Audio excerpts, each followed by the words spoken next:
my creative type is the producer. I think it describes me quite well because I produce a lot of work.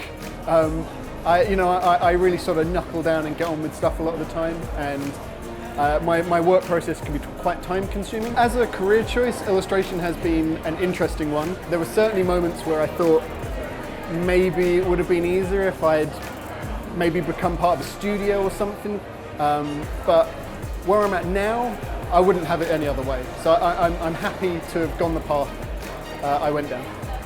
I don't think I always wanted to be an illustrator. I knew I wanted to work in art in some way.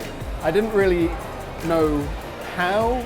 I don't think I even really knew that Illustrator was a possibility. Do you know what I mean?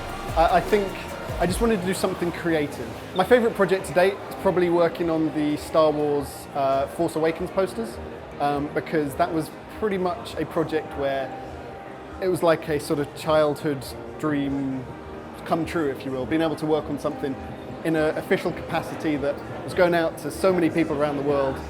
And the fact I was able to then do it again for the film afterwards, The Last Jedi, that was just wonderful.